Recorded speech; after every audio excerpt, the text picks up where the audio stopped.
Welcome back to this episode of Ruthless TV. Listen, you guys, the very last scene on last episode really had me thinking.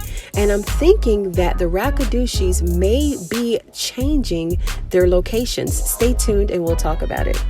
Welcome back to another episode of Ruthless TV, where I break down Tyler Perry's The Oval scene by scene. Now, let's get into this video.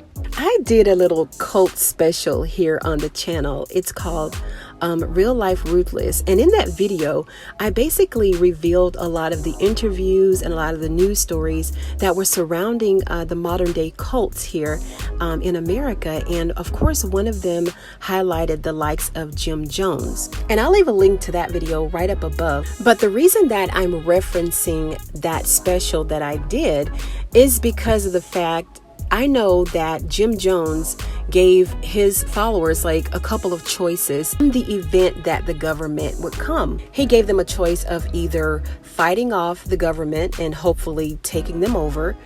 The second choice was they could like flee through the woods and try to get away. And the third choice, of course, was to commit a mass S word. I'm not going to say it. But yeah, so of course, in the end, we know that they all chose the third choice where they would, drink this poison Kool-Aid to make their final transition. But we all know how much the Rakadushis hate the government, right? And of course, here's Richard, straight from the government, straight out of the White House. But we know that Richard is not the only one from the government who has been there, right? We have Brian, we have his wife, Lynn, then we have Ciera. Of course, we have Andrew up in there. Then Dale also knows what's going on. Then we have Bobby, Max, Sam, like all these people, but ain't nobody busting a move to go up into the compound. Like nobody.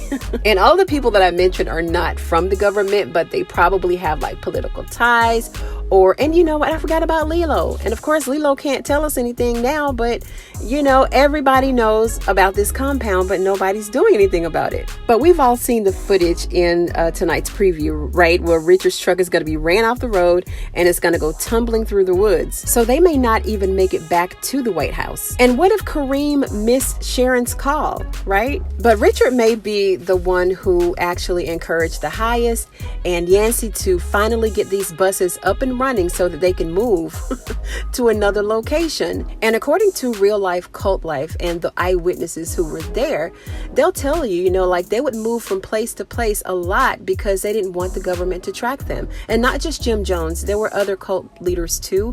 And I also mentioned those in the video as well. So if you didn't check out that video, go ahead and check it out so you can kind of get a little bit more background and insight on what may have inspired Tyler Perry to have Ruthless as a spin-off show. So drop me a note in the comments and let me know if you think that Richard's presence on the compound is going to encourage them to get those buses up and running, pack the kids up, elder mother, everybody, and be on their way to the next location. Thank you so much for joining me on this episode of Ruthless TV, and I will see you on the next one.